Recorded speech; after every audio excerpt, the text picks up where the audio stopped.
નવસારીના દાંડીમાં મેરેથોનનું આયોજન કરવામાં આવ્યું। ભાવિ પેઢી આરોગ્ય પ્રત્યે જાગૃત થાય અને ઐતિહાસિક દાંડી ભૂમિની જાણકારી મેળવે તે હેતુસર જિલ્લા પોલીસે મેરેથોનનું આયોજન કર્યું। 21 કિલોમીટર, 10 અને 5 કિલોમીટરની દોડમાં મોટી સંખ્યામાં સ્પર્ધકો જોડાયા। નાના બાળકોથી લઈ 60 વર્ષથી વધુના વ્યક્તિઓ આ મેરેથોનમાં જોડાયા। આ કાર્યક્રમમાં કેન્દ્રીય જળશક્તિ મંત્રી CR પાટીલ ઉપસ્થિત રહ્યા, સાથે જિલ્લાના ધારાસભ્યો આગેવાનોએ પણ હાજરી આપી।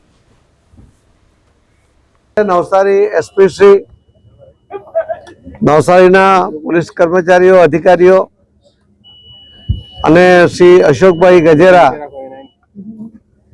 અને સૌ ટીમ એમના દ્વારા આયોજિત આજના કાર્યક્રમ ઐતિહાસિક જગ્યાથી તો શરૂ થાય છે, પરંતુ નવસારીથી દૂર આટલા વહેલા આવીને પણ લોકો જે રીતે આ કાર્યક્રમમાં જોડાયા છે એમને એક દેશ ભાવના બી અમારી પ્રતીત થાય છે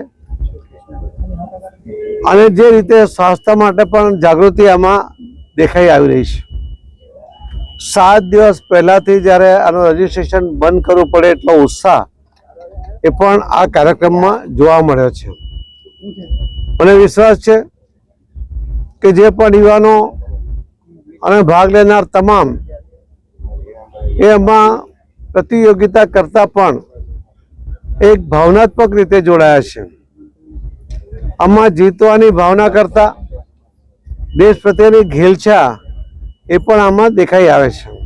21 કિલોમીટર, 10 કિલોમીટર અને 5 કિલોમીટરની વિવિધ શ્રેણીઓની અંદર ભારી માત્રાની અંદર લોકો દ્વારા આ મેરેથોનની અંદર ભાગ લેવામાં આવ્યું છે અને આ જગ્યા સાથે જોડાવીને અમારું એક પ્રયત્ન છે કે લોકોની અંદર એક દેશભક્તિ, એક દેશ પ્રેમની ભાવનાનું ઉજાગર થાય અને અમારા સ્વતંત્રતા મેળવવા માટેના સંગ્રામ સાથે લોકો જોડે અને દેશ પ્રેમના સાથે સાથે પોતાના સ્વાસ્થ્યને પણ પ્રાઇમસી આપીને પોતાના સ્વાસ્થ્યને સુધારવા માટે એવી રીતેના કાર્યક્રમોની અંદર ભાગ લે તે ભાવના સાથે આ કાર્યક્રમ આજે અહીંયા યોજાવ્યો।